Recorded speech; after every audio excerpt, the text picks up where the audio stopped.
Here. Here. Washington, here. Williams, here. The first item on the agenda is employee life insurance renewal. Please step up. Welcome back. Thank you. You're welcome.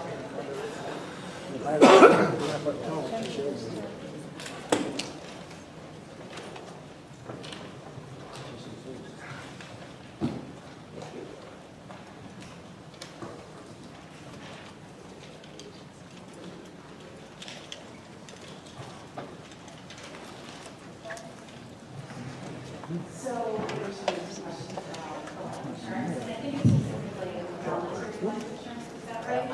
So if you go to the very last details, that has voluntary life.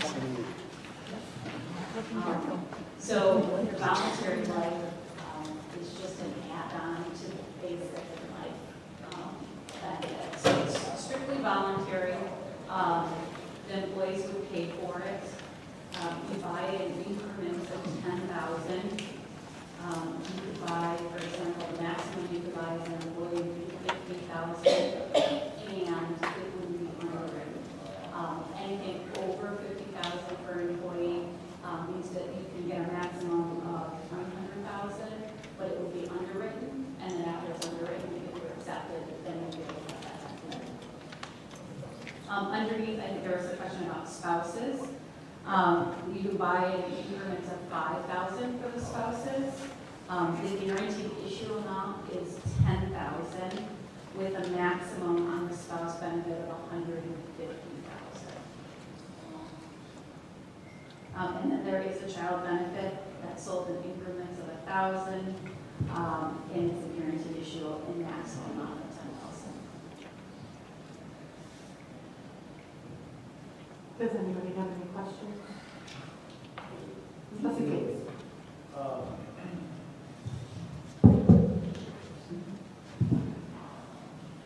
You were saying it has to be underwritten, and if approved,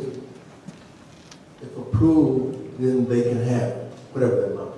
What's involved, or what's taken into consideration to consider whether or not it's underwritten? So there's actually a blood test involved, and depending on, it's blood pressure, height, weight, they'll come out to your home or location at no cost to the employee. Blood drawn, checking for hypertension, that kind of thing, diabetes. So if that all comes out okay, then it would be approved individually. It's not approved as a group. So you could get approved not if you want. Is it based on some scale? There's blood pressure. Is that based on the scale that the person's below it or above it? That's a mark against them Correct. being approved? Correct. Okay. Yeah. And that starts at anything above 50,000, right? Correct, yes. And then the calculation is farther down on the page. So depending upon your age, your employee or spouse, these are the rates for an increment of 1,000. So if you were doing 50,000, you'd have to calculate 50 off of these rates. Trustee Myers, can you? You just said a little bit ago that employees are guaranteed. Trustee Myers, can you? Thank you. You just said a little bit ago employees guaranteed 10,000. Here it says employees guaranteed issue amount of 50,000 now, which is 10,000 or 50,000 So guaranteed. you can buy it in increments of Right. 10,000. Right. It's guaranteed issue at 50,000. Okay. The spouse is guaranteed issue at 10,000.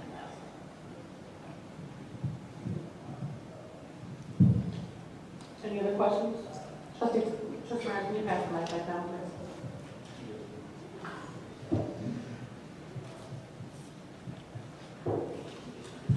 How long does the employee have to wait for the underwriting or the approval before they're accepted or rejected?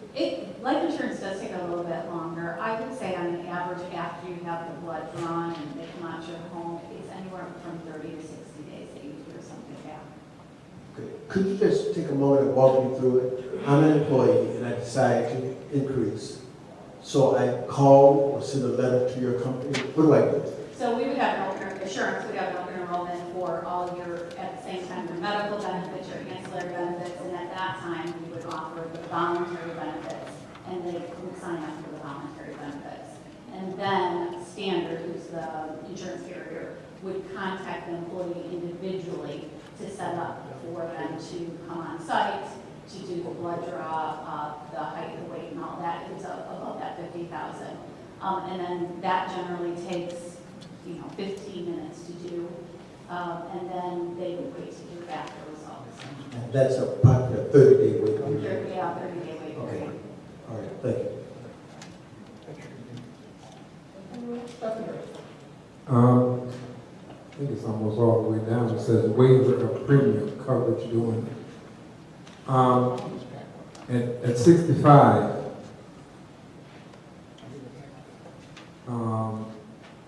are you no longer covered, or is there no longer? coverage? So on the top, you'll see the scale. So employee age reduction.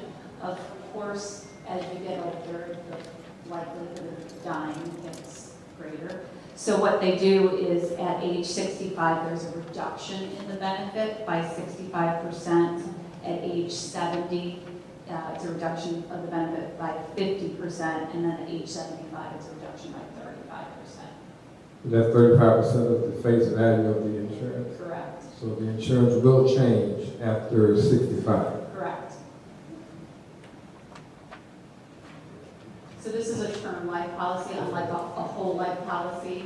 A whole life policy, you die and you get the money back, or your estate gets the money back, or a portion of it. This is, think of it as owning a house and renting a house. This term life policy is like renting a house. So as you get older, you know that you are going to die, so they start reducing the benefits. Can they that's great. Can after you retire, is there a separate purchase over your rate stay the same, or you won't have, can you convert it over the whole life?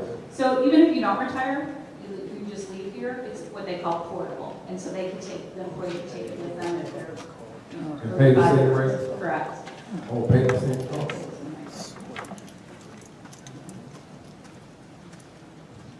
Anyone else? There is one other thing, just there's a caveat. So if you do offer this, there needs to be 10 lives or 20% participation rates by standard. So in order to get participation rate up, generally the vendor likes to come out here and explain the benefit, and that helps increase awareness, and then it helps increase participation. And you must be talking about, because everyone has insurance now, correct? Yeah, so the insurance they have right now is on the page before the one we were just looking at. What we proposed was to move to standard, and I think I understood this one got approved because the net life was 44%. So this one is at a flat $25,000. The one we've been talking about is voluntary basis, this is if they want additional. Correct. And then it would be the responsibility of the employee to pay, not the village. Any other concerns or questions? Can I ask one other question, because I wasn't here for the final vote? I understood everything got approved. I was unclear if you were staying with the vision with MetLife, or it was also moving to standard. It's on page 3.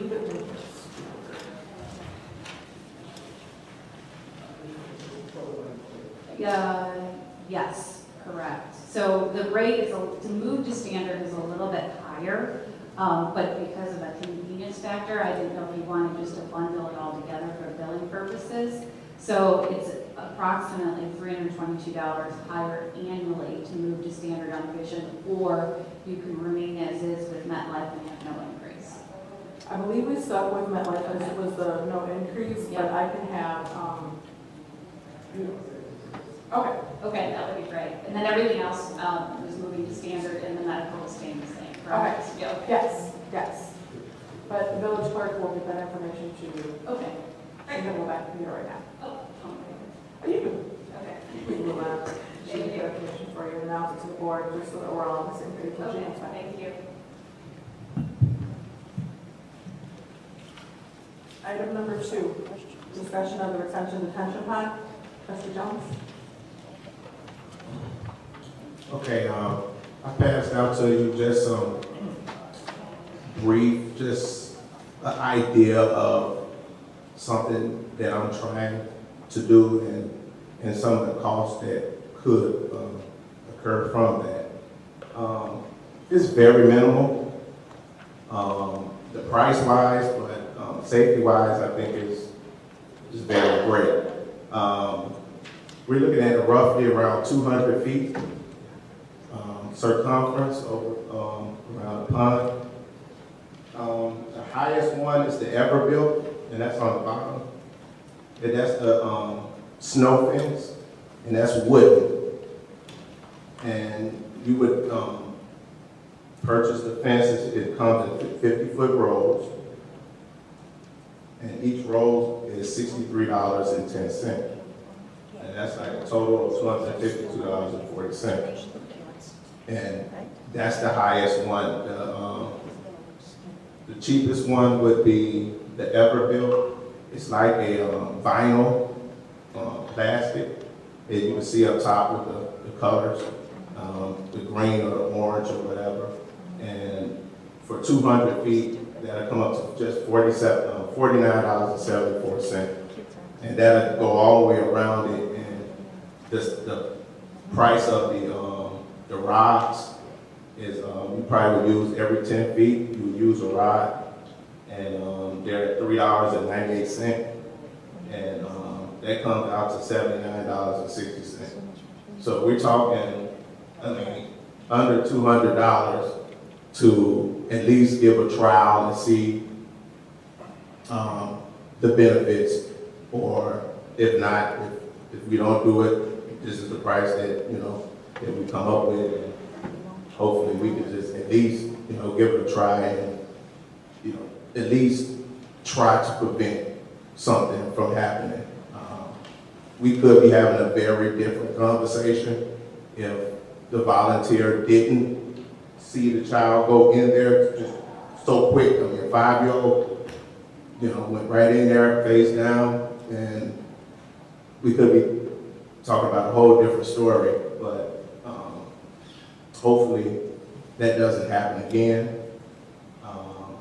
It's left up to you all to think if it's a attraction or a detraction as far as children are concerned. And all if we do decide to go along with it, try to talk to Kevin and see if he has any different add-ons or anything that would change. And that's if we decide to go forward with it. Okay.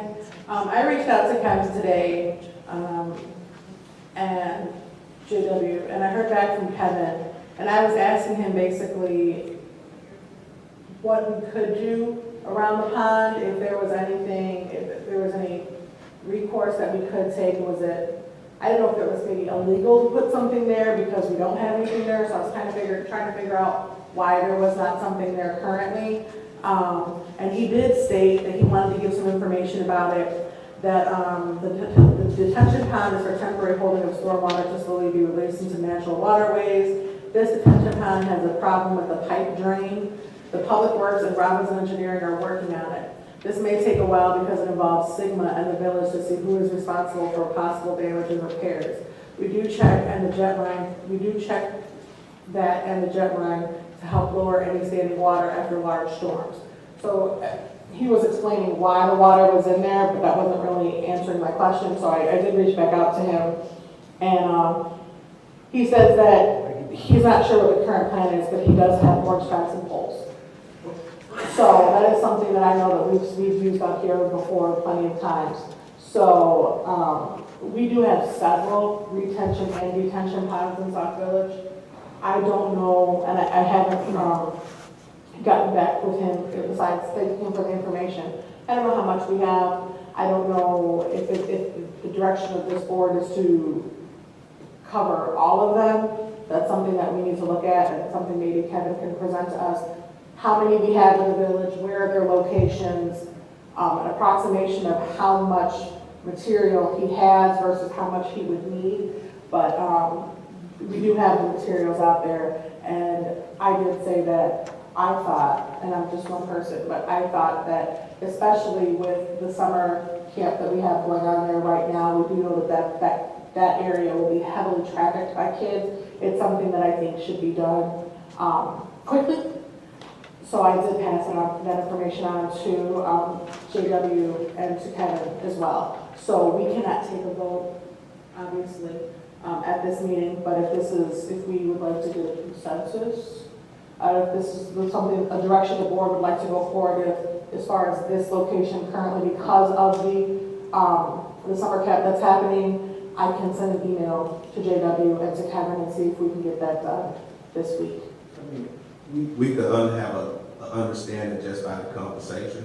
I mean, if there's any questions or if there isn't any questions, you know, it kind of gives us that feel of consensus or Yeah, I mean, the understanding. If everybody, if you're okay with it, okay. I assume you are because you brought it up. Trustee Washington, are you? Trustee Myers? Well, I think that as Kevin said,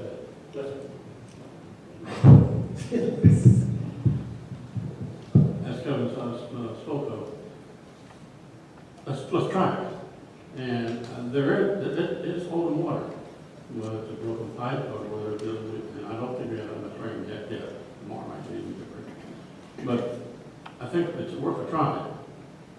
But now I have to go for the board of trustees. Money, can we pretty much so all be in favor of it if it's going to spend money? Or did Kevin say we have this in the yard? Okay. He does have some. I don't know how much material he has, and I don't know how, versus how much it would take to do that specific area. The thing that I think that we need to bring him back and discuss is how many detention or retention ponds we have in the village, what's the total square footage, and how much material he would have. But based on his conversation, he said he had the orange fencing and the poles, so I assume he means he's got enough material for what's back here. So currently, I don't think it would cost any money. It would just be the direction from this board to put it out there. And then if there's any costs that would be associated with getting more to cover all of the locations, then he can present that at the board table, at the next board meeting. And say, I mean, we can vote on it at a board meeting, or depending on the cost for the policy, it could be purchased, because this is one of those things that I think we're all kind of in agreement about, that this is something that should be done as soon as possible. So since we got the consensus, I'm going to email Kevin back and attach the mayor and the village administrator to see if we can get that done this week. Trustee James.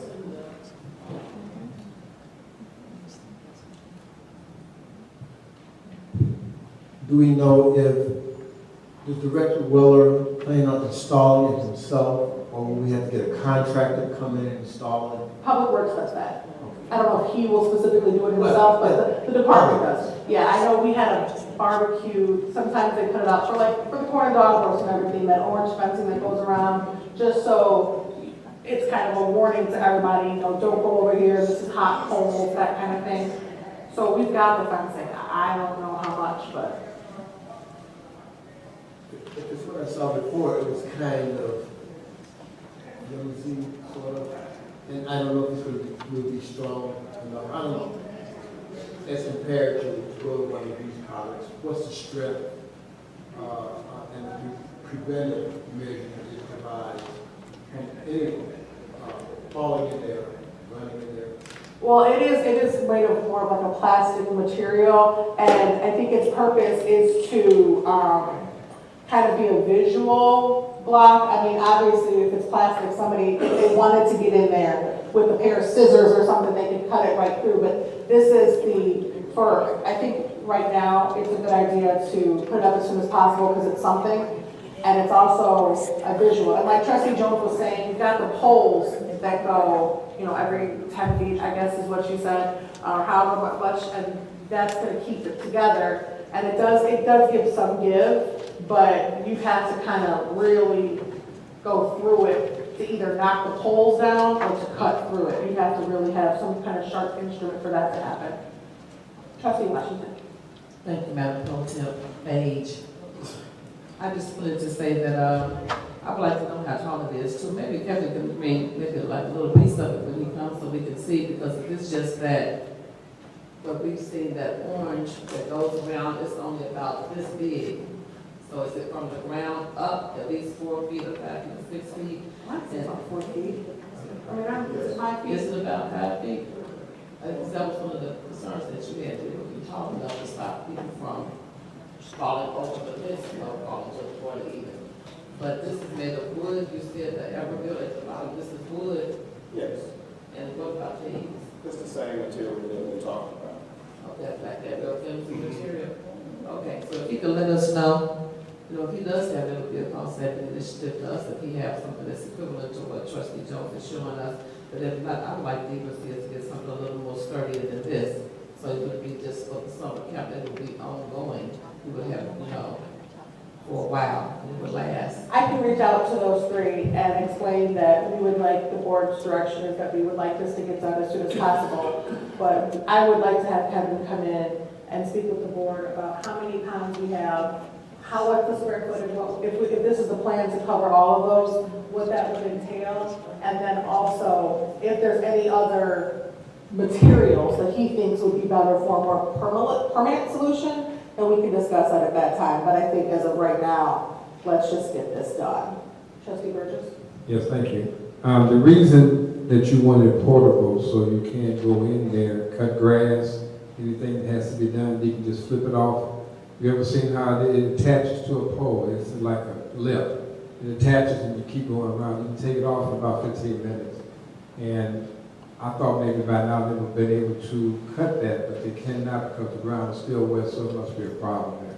It was only about 5 feet. It's a snow fence. If anyone ever saw a snow fence, it's made out of a plastic, medium weight, not real heavy, but a medium weight plastic. But it is attached to the poles. The poles are metal, and you clip it in, you clip it back out, and sometimes they may have to go in and do some work, and that's why you don't want to make it permanent.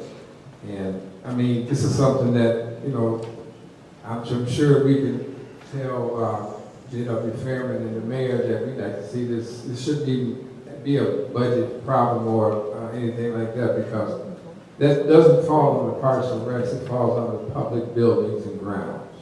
So that's a separate budget altogether, and I'm sure they got poles. You may have to buy some more poles, but I don't think they have enough. I saw enough snowflakes over there. So, but I think it's a great idea. I think it's something we should jump on as soon as possible and let them get back with us and see how long it would take for them to install it when they can. Once I get the email back from Kevin or whoever does reply, I'll just forward it out to the board. Trustee Washington? Thank you, Representative Torres. I just wanted to also add that I did observe the program when Ms. Vincent had it last time.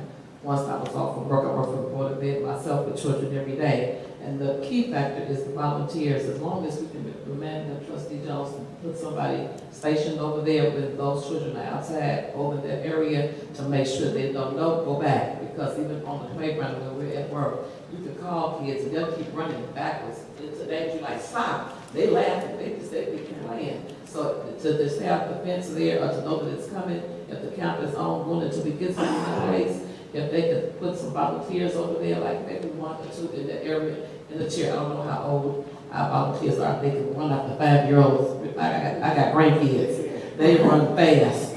Nevertheless, if they sit, they can tell them when they start coming that way, don't go back, turn around. You know what I'm saying? If we can put somebody there so we can get some kind of temporary fencing up. Yeah, like I was saying, it's just a deterrent. It's not gonna prevent you from climbing it. It's not gonna prevent, I mean, it's just meant to warn you. Exactly. That's all it is there for. I mean, it gives you time to a small child. He's got to do something, or she got to do something in order to get over there. That gives you enough time to observe and see what's happening, and instead of just straight into it. So it's not meant to. I mean, it's not going to hold horses back or nothing. It's just there as a circumference. It's like a warning sign all the way around. And that's it. I mean, it's flimsy, but it's there for just that purpose, just to warn you that you're going somewhere you shouldn't be going, and that's it. Trustee Meyer? 12, I was thinking 12 or 13, but I'm not sure. I don't know the exact locations or the approximate square footage, so I'm going to ask that Public Works be able to provide that information on us. Anything else on this topic? Yeah, she wanted to come back up. So in regards to the vision, it sounds like you voted on it, but then as I was sitting down here looking, I think the rates that I Can't hear have. you. Can you use the mic? Please? Yeah, the rates that I have are the voluntary vision, which tends to be higher. So I think we sent over to Mohan the contributory, which is what you set up currently. So I'm sorry for the confusion. I can go back to the office and verify that indeed the vision is lower. And if it's, if I'm mistaken, then I'll let you know. But I think that's why it was approved because of that reason. Okay. Yeah. The standard. The standard, yeah.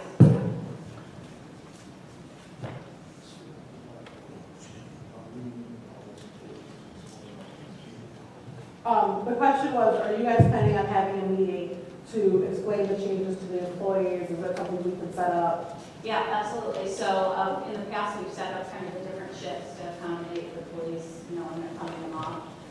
So generally, we like to do it a month prior to, you know, the effective date. So keep in mind the effective date is 7/1. We certainly can do it after, but it does kind of a little bit close because you end up having next week is actually probably a good week to have it. The following week, then you're going to a lot of people on vacation for the 4th of July, so.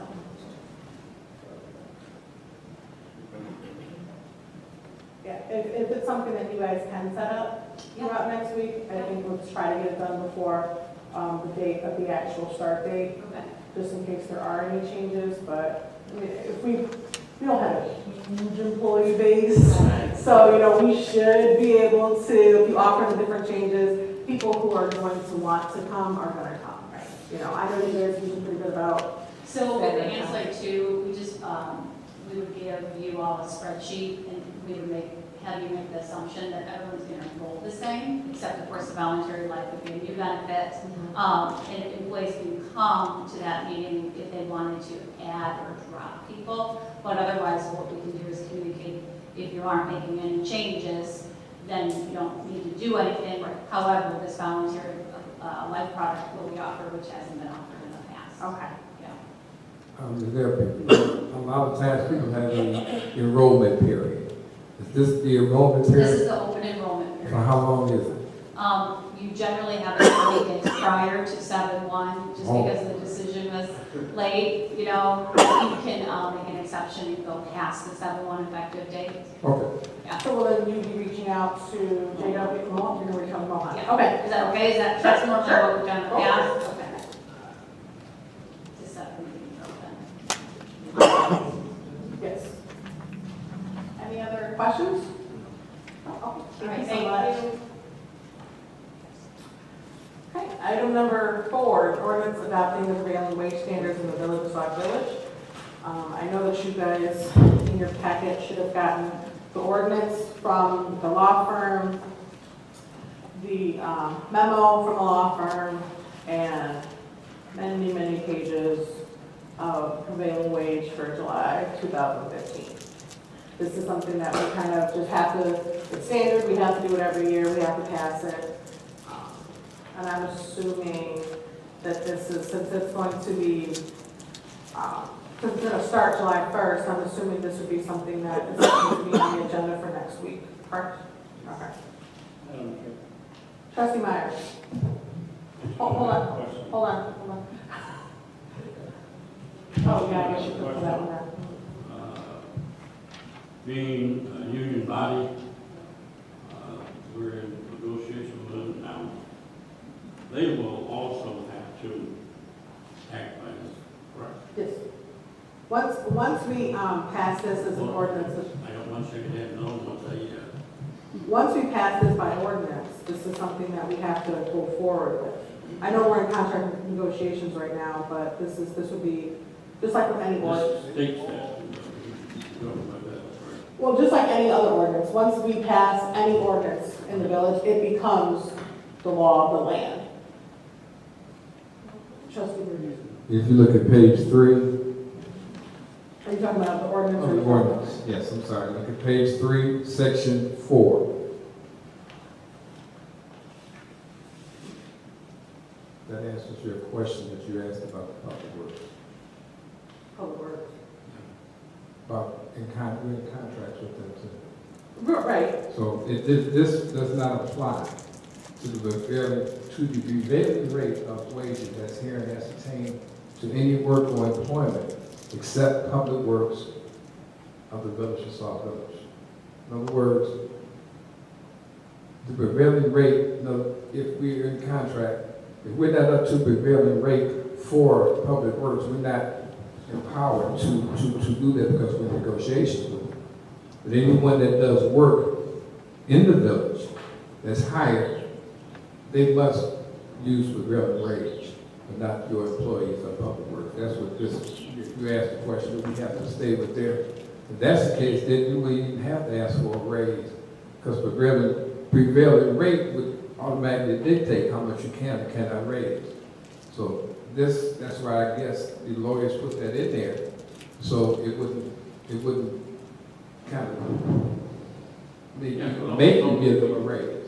Always don't forget to follow the state statute. You can't make, okay, if you say that you can't afford a raise, but prevailing rate says that you must pay the next amount, then what are you gonna do? If you say that you can't afford X amount, so either you're gonna lay somebody off or you gotta pay. So that's why they put this in here, except for public works, which is a prevailing wage out there in the community. Yes, yes. so can you use your mic, Trustee Myers? We got some people who aren't able to hear you. Thank you. Basically, because they're a union, I take it. Yes. All right, thank you. No, I didn't hear that. But yeah, that's what you would have to do. I mean, that's all that is.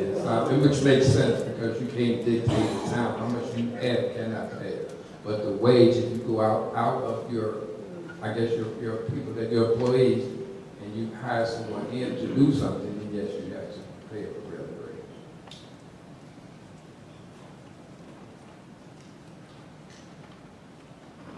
Anybody else? Okay, and like I said, as it says in the memo, they're looking that this is going to be starting July 1st, so this would be something that would be on the agenda to be voted on for next week. And I would encourage anybody who does, after reading through everything, if you do have any questions or concerns, I would suggest that you reach out to the mayor, to JW, or to the attorneys to get your answers. Just a general question. On all the orders that we get to review, at the top of it, it's not identified. Is there a reason that's not identified? The orders number in this point. Oh, because it's based upon when it's actually voted upon and where it falls in the cycle. As far as, they're all numbered, so it would be based upon, the date that we approve it and where it falls. Like you have, for instance, on the agenda, multiple ordinances.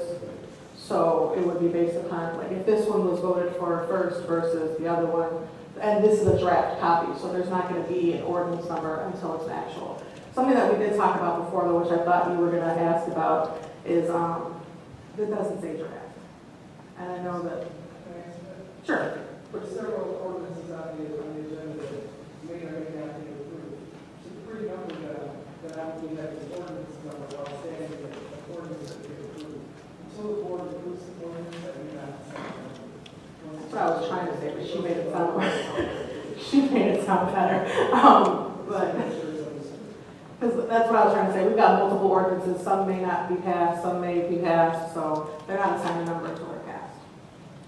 What about draft? Yeah. Every document that you receive, I think we can make this a draft. A document is not official, so it's going to be by the board. An ordinance, a resolution, a contract, or anything like that. Anything you receive during the meeting is subject to change. If the board looks at something and they want to change something, they're welcome to do that. And the documents are, there's no changes in the documents unless the board requires changes. So it would be safe to assume that, especially in like an ordinance situation, we should understand that it's a draft because there's no ordinance number. once it becomes official, it's been voted upon, then we know that it's going into law, it is assigned a number, and then that's when it becomes an actual living document versus a draft. It would apply to minutes, it would apply to ordinances, resolutions, any document that you receive at a committee meeting is subject to change per board discussion, otherwise, it's considered a draft document. Okay, Once the board approves it, it's a final document, the ordinance will have to see or resolution. okay. So, just to be clear from you, if you look at the agenda, item 6, if those two sections were approved, then those identifying numbers change? No, no. The ordinance of number 6 for, okay, in the case of item number 6, it refers to section 74.333 and section 74.338 of the Division 2 of Article 11 and of Chapter 74. The ordinance amends those sections. That ordinance will receive a number. What's previously in the code book does not change, it's amended. Those things remain the same. For whatever ordinance created those sections remains the same. This is an amendment to those ordinances. If you look at your code book underneath all of these sections, you'll see several times, if this was amended more than once, you'll see the date it was amended and the ordinance number that refers to the original amendment, or the original ordinance, and then subsequent amendments. In this case, when the code book is finally updated, again, you will see a new ordinance number stating that what you see up here has actually been amended by this ordinance. Does that make it clear? Any other questions? All right, moving to item 5. Trustee Myers approached me earlier today, and I will yield the floor to you, sir.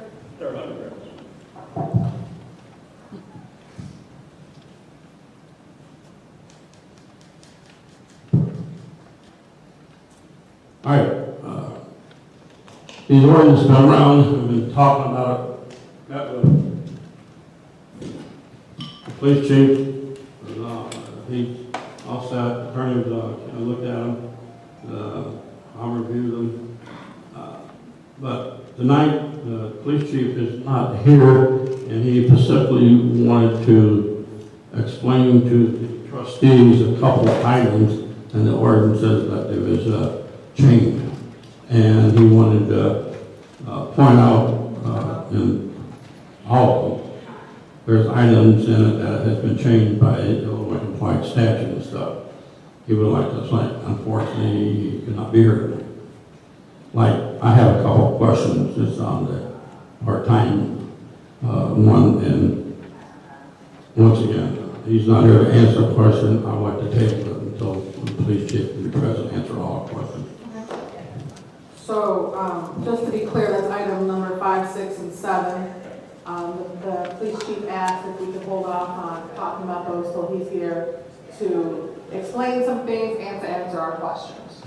So, I would assume the mayor and village clerk could reach out with him and see, I would like to be on the next committee meeting agenda, so we can discuss it.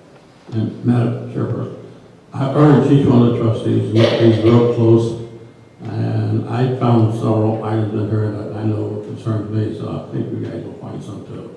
But please look at them and be prepared to ask the chief. Thank you. Okay, item number 8, public comment. All questions and comments must be directed to the chair. Each speaker will be given 3 minutes to comment on topics of their choice. Each speaker will be allowed 1 opportunity to speak.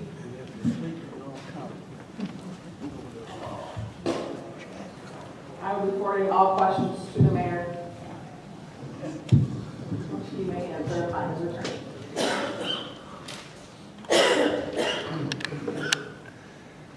Jan Clark, Sauk Village. Item number 2. My question is there a fee due for the insurance prior to July 1st that will reflect a new commitment amount?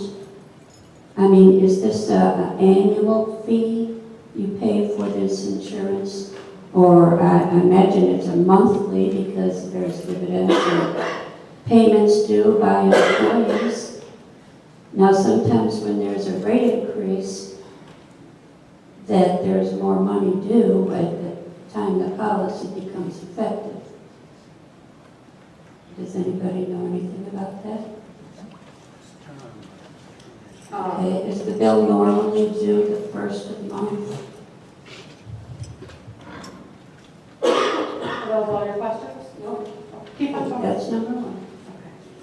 Okay, on item number 3, I don't know, you said that there were possibly 15 retention ponds? Am I right there? Well, Okay, around that. I would suggest, if at all, mandatorily, do the ones that are like next to the parks. I know when I was young, we used to try and ice skate down the one on 223rd Street. Not much of a fun day, but we used to try. But especially the retention pond here, because it is a park. It is between buildings that are used daily. It is open to the public, just like the other parks. Okay, so I don't know how many of them are near the parks, but if you ask Kevin to get you the circumference or the diameter of, all of these in, plus all his other work, it may take you more time unless you start with, let's check these out first. Okay, that's my only suggestion. But one more thing about ordinances when they come up like this. You guys are elected for a reason, because you get them in advance, you have a copy of them in front of you. The audience does not, unless they look up on their computers or come to the village hall or library and look up what the ordinances are going to be, and then find out what's, how do we know what's going to change? How do we know what the ordinance actually is? Are they so long that they can't be like number 5? An ordinance amending the village code to add section 42 through 28 part-time police officers. Now, it says part-time police officers, but does that mean, what does that mean to me unless I know what it already says? Me as an audience participant. Okay. Okay, that's all I have. Okay. Just to answer your questions, I will definitely pass on your suggestion about about item number 3, around the parks and the playgrounds. As far as number 2 goes, I'm not aware of a fee, but I will pass that on to you. And since Mohan is the person who is coordinating the efforts with the insurance company, I will ask that he get back to you about that to see as far as if there's a fee or anything. And there is. I'm sorry. By fee, I mean the rate. If there's a rate increase, is that going to be due before the board meets again to cut a check?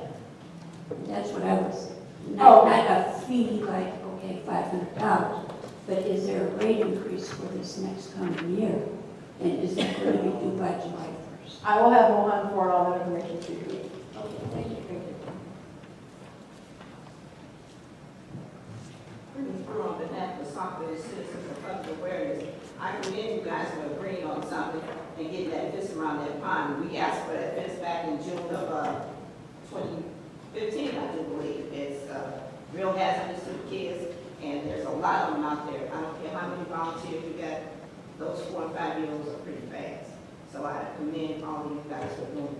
And also, Rosie, I want to give you another thank you. Every time you come here, it's such a nice week when we have some time. It's really great.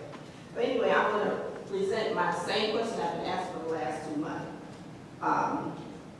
Every time I ask this question, the mayor talks around it, over it, under it, and never gives us a question about it.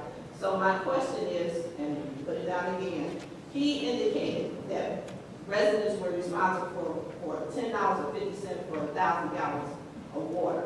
There was no ordinance, since you guys talked about ordinance, that even said anything about $10.50. I would like to know where he's getting his information from.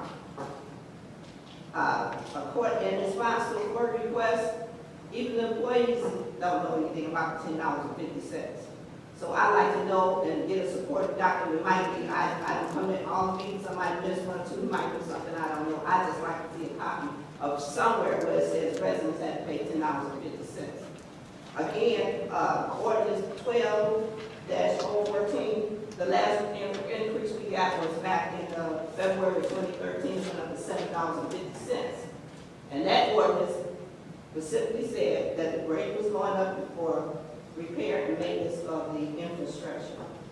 I'd like to know, since we haven't got any repairs and replacement of infrastructure, no clean water or anything else, I still like to know why are we paying the $7.50 so that we're not getting what we're paying for. My second question is that the mayor also indicated that he had $825,000 loan, the loan was reduced, the EPA loan was reduced to $825,000. He said he had supporting documents and that was going to go on the website. Today, I have not seen the document. I'd like to know where he's getting all this information from, and I'd like a written document on it. And again, if our loan has been reduced to $7.25, I mean to $8,025, why are we still paying for it? Because we should have paid that off by now. We'd like to know why are we paying all this extra money for the stuff we're not getting? And he has not answered that question. He talks around it, under and everything. Our water fees are high, and we're not getting anything for our money. We're not getting any infrastructure improvement. The water's still terrible.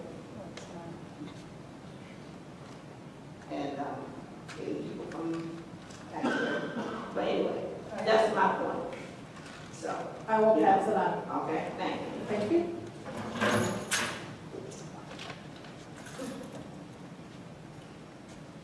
Anybody else?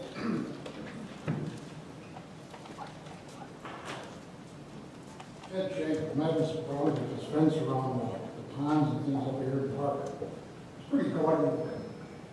The board just last week voted down safety for the whole village by not putting the bike path in to get the people off the street.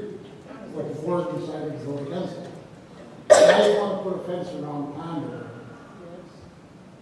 You can't get the equipment in to take care of it, so on and so forth. It's going to look really terrible. It's perpetual money to maintain that. Just put the fence up, take it out, put it up, take it out. What's wrong with the parents? When are they going to take ownership of their children and say, little John, stay out of it? Done. Done. If that ain't the case, let's get a little, it's going to cost me money to put the fence up. If you get children darling out there, put a fine on it. They'll help pay for the fence.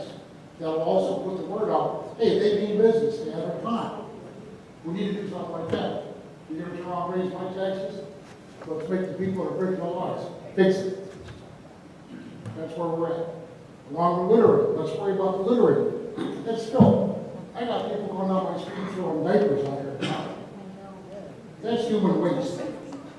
Let's stop that. Let's find a way.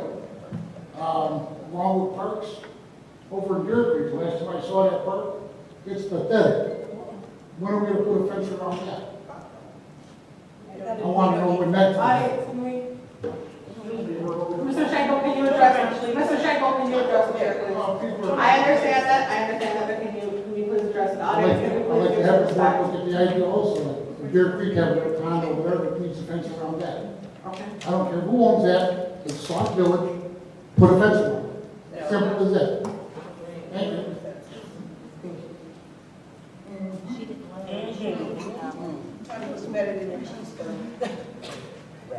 Anybody else?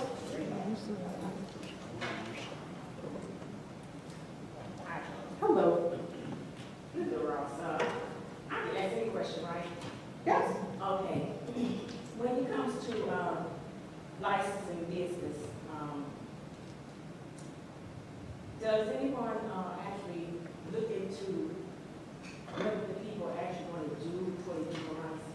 The reason why I'm saying that is because I have an issue with two businesses we have here in Sauk Village, and I've had this issue for some time.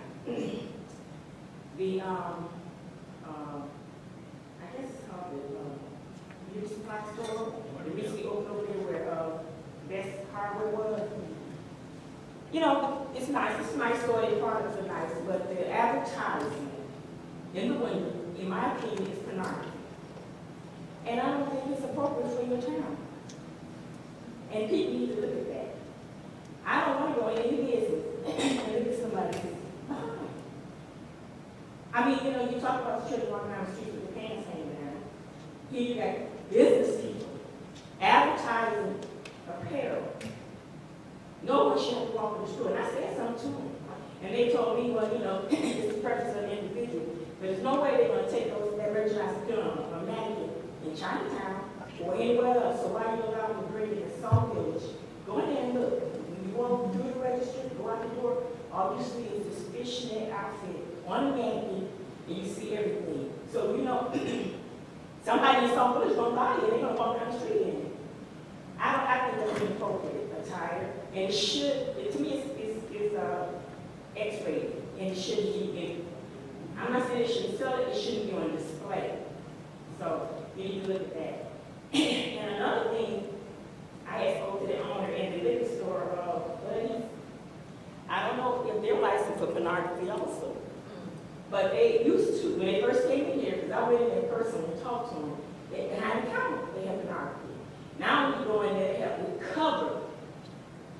So I don't know who's doing the license, but you know, you want to keep your town home, family, it's a family town. I'm not into pornography. I know, to me that's personal. It should be in somebody's personal home. But when you give it to businesses, that's another thing, because now it's affecting everybody. So just pay attention when you go into these stores. Because I said, I just licensed for this. When they first opened up, and they just looked at me. So now I go in and look, and just put you to the library counter. The magazines are there, but they're covered. That's pornography. You know, Chicago would take them down. So those two things I know is standing out there. You know, we should be more careful when we give our business licenses and monitor them. And once we give them a license, you know, just don't leave them to be. Periodically do what we call in federal, you know, spot checks. Do shopping. And, you know, that's your program. You just go shopping. Or you consider shopping. You know what shoppers are. So like you just observe and they bring it back with good, bad, or the results. You know, thank you. That's all I have. The business licenses are issued from the code department, and I don't know, once a business has the commercial license, I don't know what the regulations are about the topics that you just brought up. I'll talk to Sherry about that and let the mayor know and JW know, and I'll ask Sherry about that and see if one of them can get back to you, because I don't know if what they're doing is violating anything, and if it is, thank you for bringing it to our attention, and you know, obviously we will try to enforce it to rectify that situation, and if not, it is something that maybe they need to be aware of anyway to see, because like you said, you know, if it's not against regulations to sell it, great, but maybe not put it in the window. So I will pass it along to Sherry. Thank you. You're welcome. Let's wait until I think we're almost done talking. Anyone else? Okay. Item number 9, comments from the trustees.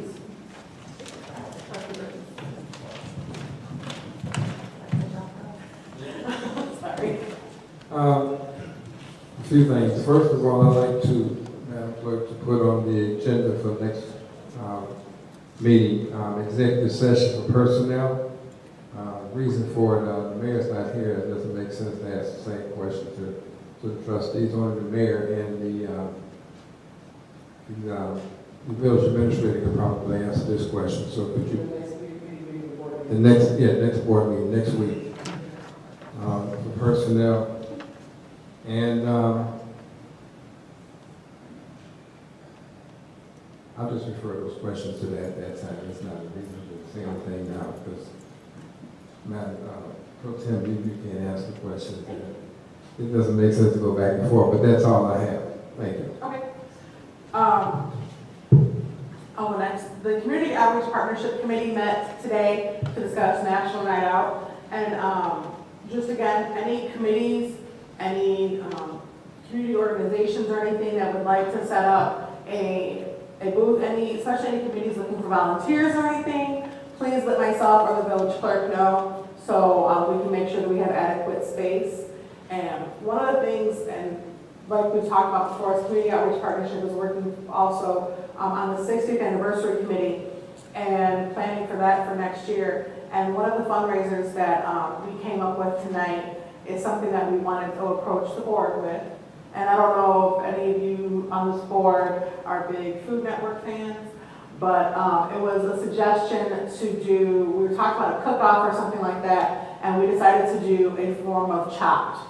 And basically what, for anybody who doesn't know what that is, it's a show where each contestant gets a basket of foods that don't normally go together, and then it's there, they have an allotted amount of time, and they have like an entree, an appetizer, dessert, something of a type of food that in that allotted amount of time they have to create. So what we were thinking is to have the board be the Chopped contestants. And anybody on this board who would like to participate, if you guys could let us know, we'd like to do this during National Night Out. And the committee will come up with, hopefully not too random items, because I don't know what I would do with like squid and peanut butter. So something that would kind of go together. And then anybody who would like to participate, let us know. And we are hoping to reach out to some of our local representatives, local congresspeople to be our judges. And we would like to kind of, as a way to get the board involved in National Night Out. So if anybody on the board, any of the board of trustees would like to participate, we're also going to open this up to the mayor and the village administrator. So if anybody would like to participate, please let me know when you've made that decision. We want to give the board or the committee enough time to properly prepare as far as ingredients and things like that. There will also be an opportunity for the audience to participate as far as each candidate who will be participating will have a voting receptacle, as it were, and we're planning as a fundraiser for the 60th anniversary. It would be 50 cents a vote. You can, think who you think would win, and then if your name is chosen for the ticket, if Trustee Myers was the winner and you would put your ticket in his bucket and your name was pulled, we would split the pot with you. 50% of it would go to the 60th anniversary, 50% would go to you. So again, trustees, it's something to think about. If you guys could let us know, we're kind of excited about it. I know I will be participating in that. And that's all we have for right now. Trustee Tate. A side note that the Housing Committee and the IGRC Committee will meet on the 30th of June. Where? Here at Village Hall. 6:30. 3rd of June. 30th of June. 30th of June. I thought maybe you meant July. The camp this is the second week of the summer camp, and it's been going pretty smooth. Well, yeah, relatively smooth. I should have said that, knock on wood. But, and it's expanding.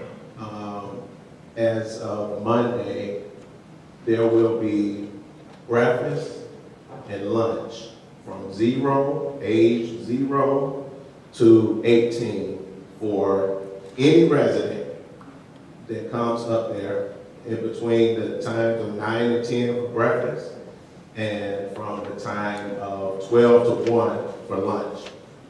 That's not just for the camp, that's as for a lot of students, a lot of kids, once they leave school, they're missing a lot of their meals. A lot of kids are, they're not getting the meals from home that they get during the school week. So this is another way to help provide some of the meals for the kids. So starting Monday, if you know a kid that needs a lunch or a breakfast, please send them to the community center. How long was that? until the end of to the 19th. Thank you, Mark. 19th. Do you have that in writing? Like, you like the ages, and is there anything that the parents have to pre-register them, or can kids just walk in on the street? No pre-registration. There's no allergy problem, there's no, they just walk off the street. Yes. If you have something in writing, I think that's The flyer. I have to get some for 12. It's an hour. Can kids still register for the camp? Yes. Okay, Yes. somebody asked about that question. Anytime between 8:30 and 2:30, Okay, Monday through Friday. residents only, or? In between 0 No, and 18. I mean, does you have to be a resident? In between 0 and 18. It's just the same as the summer camp. You don't have to be a resident of Sauk Village to join the summer camp. As long as you're in Cook County. That's it. nobody put this on. Trustee Washington. Thank you, Mayor Pro Tem. That is a state program. My district is doing it as well. Anybody in the community, if you're 18 and under, you can come to eat. The entire family can come to eat for free, breakfast and lunch. I also was at the school board meeting for Sauk Village School District 168 last night, and they announced it there too. You can go to the school and you can have, for summer school at Rickover. I think they're doing summer school at Charlesburg. Whatever one of the schools they're hosting summer school at in Sauk Village, anyone in the community can go to that school and have free breakfast and free lunch. We're doing it in Harvey, they're doing it all over the state. It's a state program that's being provided. Our lunch is free in Cook County for the most part too as well. So this is a part of that program. To answer your question, you don't have to show any ID. Anybody can come and eat if they're 18 and under for free, breakfast and lunch. So it's good that we have that site at the community center, but we also doing it at the school. For summer school, residents can go have 2 breakfasts in Sauk Village and 2 lunches now. Also, I just want to talk about the parade a little bit. I was passing out flyers about the parade. I'm understanding a lot of the residents in the village don't know about the parade or the time or the lineup and don't know that there's going to be vendors once we conclude the parade in the park. Village Clerk, I think you made a statement that the vendors are going to be free. Is that true? Yes. Okay, just for the record. So I was letting some residents know they can get a table. The vendors are free this year. They have to register through you, but they will be free. So if I want to get a vendor table, I've really been pushing so that people can come and, make it a day out there. So I don't know what's going on with the marquee. They still have an announcement up from the hydrant flushing on June the 7th, and this is June the 21st. So I'm just hoping that we can use the marquee, use the different various ways that we have to get the word out about different things that's going on in the village in regard to the camp with Parks and Recs, like this breakfast program. I know some people don't like to walk around and pass out flyers, but if you put them in the stores on the counters, people go in those stores, they will pick them up. I also wanted to announce that Neighborhood Watch Committee, of course, is getting ready to host our second safety prevention for businesses in Sauk Village.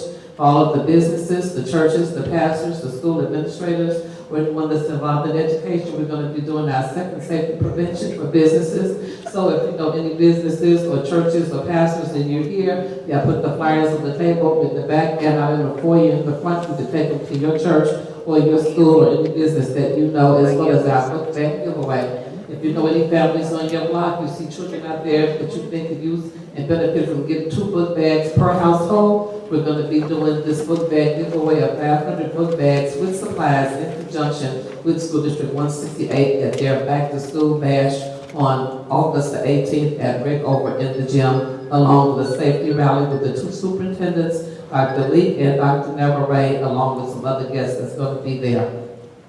And those flyers in the back, you can take the families on your block as well.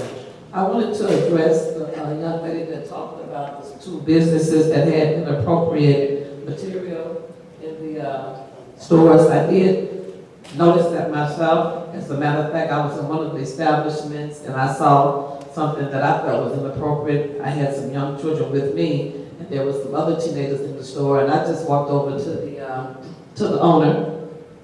Like you say, it's their preference, because it's their store, I don't know the parameters, like they can and cannot sell to that extent either, but I asked him, I say, I know it's your store, and you can do what you want to do, but to have this magazine here with all of this nudity, and you got these kids in here, and they're looking through the glass, I can't tell you the movie, but I'm just asking if you could maybe curb it up until we leave out, and he did. He was like, oh, no problem, no problem. He was very, courteous to do that. He didn't have to, but I thank him that he did. So sometimes it's just a means of communicating with people. What you may find offensive, somebody else may find offensive, whether it's legal or illegal to do it or not. It's just your conscience. If there's something that offends someone, sometimes people then move according to that. And that concludes my report. Thank you. Thank you, Madam Chairperson. I just have a couple things covered. First off, what was it, last Thursday, evening, I would say about 6, 7 o'clock, my wife said she answered the telephone, and I answered the telephone and said that this is IRS, and you need to immediately contact this number, and otherwise we're going to be sending a summons for your husband to appear in court for back taxes. I talked to the police chief about it. It's a scam going on. Once you make that telephone call, they have your number on the phone, and don't give your social security to nobody. And they can, excuse my expression, they can play hell with your economics and your finances once they get all that stuff. So be careful. There's a scam running out there now. I did talk to the police chief, and they turned over their state's attorney to few other people, and he's also turned it over to the FBI. Otherwise, don't forget about the parade. We have quite a few entries in it. I still haven't heard from some of the committees, and I still waiting on a couple trustees. If you get too tied up and you don't get a chance to get me the entry plate, show up down there on July 2nd at 1 o'clock. We'll put you in the parade, don't worry about it. It's going good. Now, if I've got about, like I said, about 25, 30 and about 15, 20 maybe phone calls. Oh, but maybe phone calls come in to be good ones, and we have a very good parade. I'm trying to set up a ordinance review meeting in July. I'll announce the date later. Don't forget that after the parade, we're going to have some vendors and stuff going on in the park back there in the back.